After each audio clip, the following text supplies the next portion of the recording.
я пришла в университет в феврале 1974 года, то есть вот уже без малого 50 лет, как я тружусь в нашем родном университете.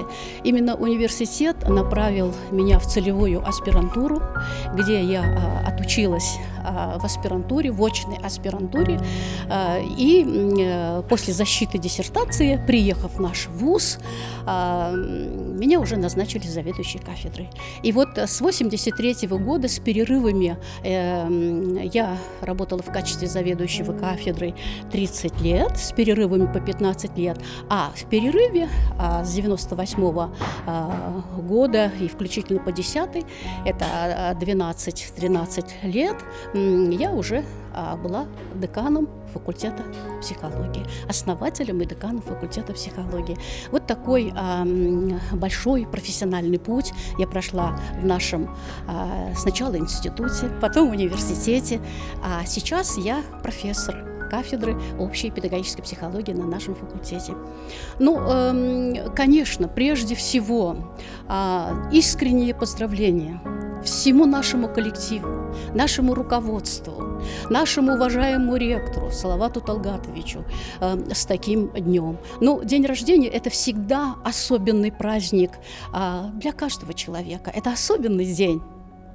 А здесь целый коллектив, столько судеб, столько профессиональных путей каждого. Вот я всех поздравляю, желаю всем доброго здоровья и, сколько позволит, еще трудиться на ниве просвещения.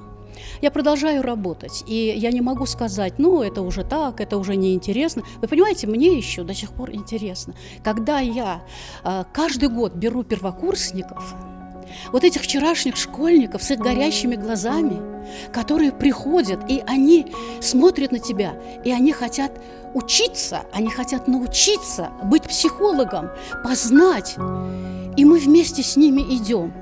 Вы знаете, это счастье.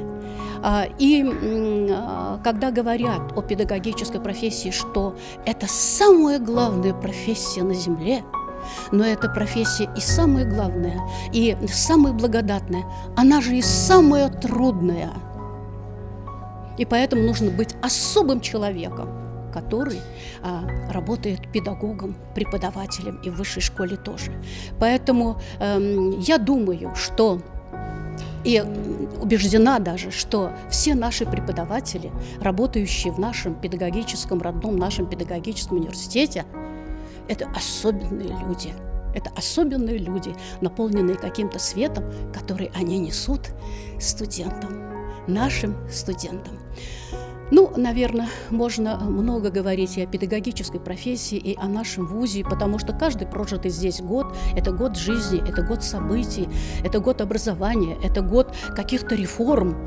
Через все это мы прошли до сегодняшнего дня. Дальше наш вуз смело шагает вперед, и он входит в лучшую пятерку педагогических вузов России. Мы гордимся этим, и мы готовы умножать и его славу, его достижения, и все для этого делать. А пожелания какие? Конечно же, пожелания – это, как мы говорим, психологи, базовые ценности. Это базовые, без чего нет вершины. А вершины – это самосозидание, саморазвитие, самосовершенствование, то, к чему мы ведем студентов. Поэтому доброго здоровья. И не просто пожелания, здоровья, нет, а конкретные действия для того, чтобы сохранить свое здоровье. А сохранить свое здоровье для того, чтобы успешно трудиться на ниве просвещения во благо наших будущих поколений.